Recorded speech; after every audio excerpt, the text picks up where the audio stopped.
All right, what's up everyone? This is episode 5 of my startup series. All right, the first thing I want to talk about is the story of tariffs. Now, I mentioned it a little bit in my last video, but I didn't go through the whole thing. I got hit with 145% tariffs on my products, and fam, the way I had an absolute pit in my stomach for weeks. I mean, I guarantee it took at least like 6 months off my life. All right, let me walk you through the timeline. So my products hit the port on a Thursday, and it's currently at 145% tariffs. So I'm at full-blown panic. The next morning, I get an email saying that, hey, your customs duty fees are at 8%, with a little asterisk saying they may be up to 20%. And you know, my hopeful ass is thinking, hey, this is great. You know, 28%, 30%, I can deal with that. That's kind of more in line with what I was expecting. I was like, maybe since my invoice date was the day before that the tariffs actually got announced, maybe I'm good. Not 2 hours later, I got a bill for $12,000, over $12,000, almost $13,000. At this point, I am at full-blown panic, back to full-blown panic. And I think, you know what, it's Friday. I'm gonna take the weekend just to think about it. So I don't pay the bill. Monday morning comes around and then they announce a 90-day pause on all tariffs. Now, I mean, again, at this point, I'm extremely jaded and I'm thinking, no, my products came in at that 145% rate. They just announced this. There's no way I'm getting this, but I email my broker anyway, just in case. They email me back and they say, hey, you know what, we'll get back to you on Wednesday. We're gonna have more information then. Wednesday rolls around, I get an updated invoice for just under $4,000. I have never been more excited to pay a $4,000 bill in my entire life. All right, but now after all that emotional turmoil, it's actually time to receive my product.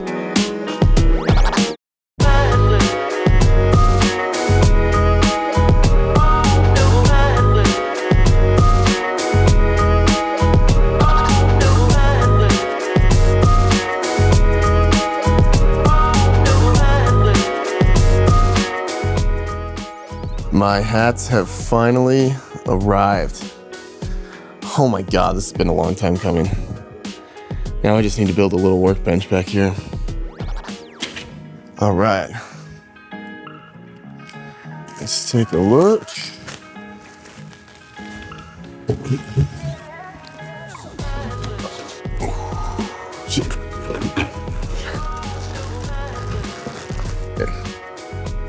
Check them out. Well, they look good.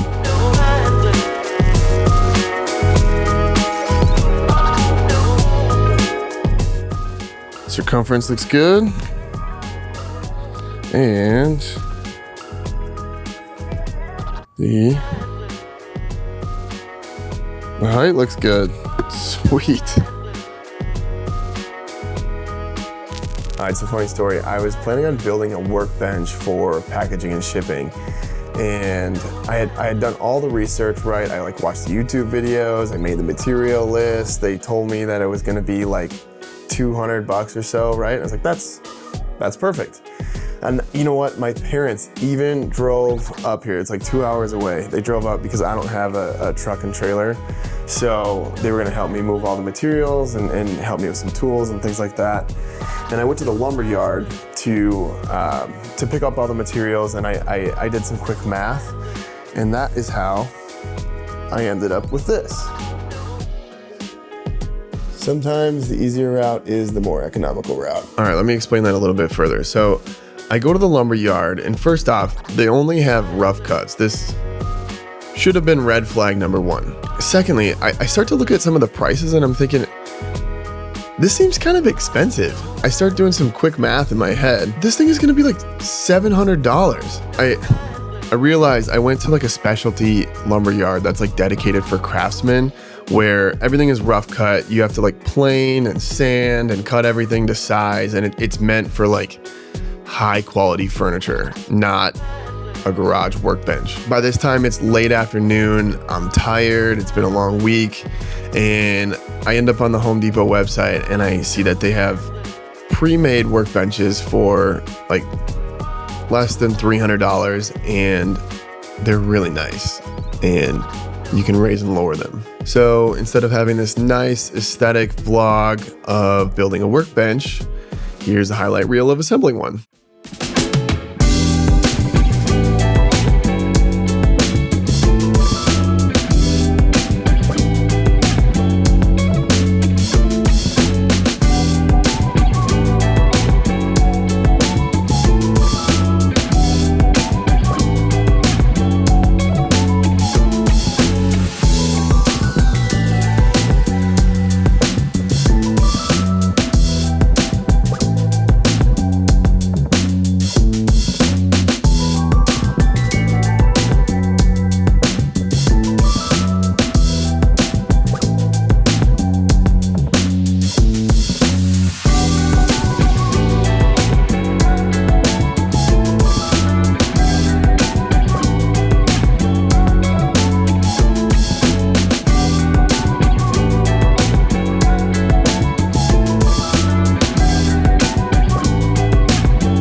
Now I want to put out a couple teasers of what my hats look like, so I'm going to do a little home photo shoot here out in the garage. You know the pup's got to be close. I had to make her a little bed. Are you happy? Yeah? Yeah, are you happy? Okay, we've got our table here that we built. I bought a bunch of foam core here, and we're going to use both sides of this. I think we'll use probably the dark side here, and we'll create a little backdrop for our hats. And we'll try to make a little lighting setup here. I'm also gonna backlight one of them so that I can do like a quick little coming soon video, or photo I should say. Okay, I just stripped these threads on the baby receiver here on this Aperture 300, this light here. And I 1000% do not recommend doing this, but I am just letting it ride. That pin that you see there, right here, that is not actually doing anything. So again, 1000% do not recommend doing this, but I don't have a replacement and we need to get this done.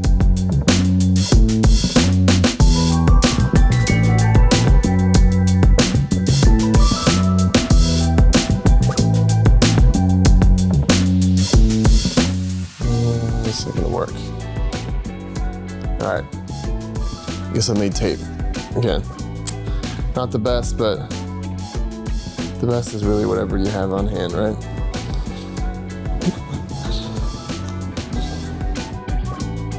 Hey, look at that. Okay. All right, so we'll get my camera and we'll hit the lights. So I don't know how well you can see this, but the contrast isn't high enough here between the backlight and my actual subject, which is my hat.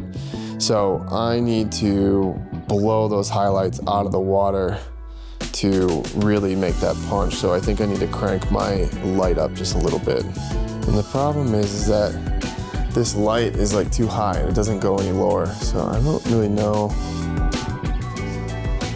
Maybe I can put this hat on something else. We'll try that. All right, can we take a minute just to appreciate this setup? I've got product boxes. It's gonna be hard to see. Product boxes holding up my foam core boards. I have Alani's holding up the foam core boards. I have a shoe box holding up the actual hat.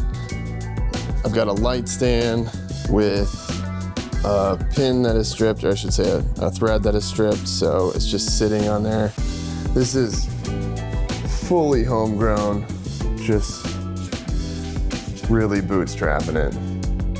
I don't know if you can see that, but little sneak peek here. I think they turned out really good.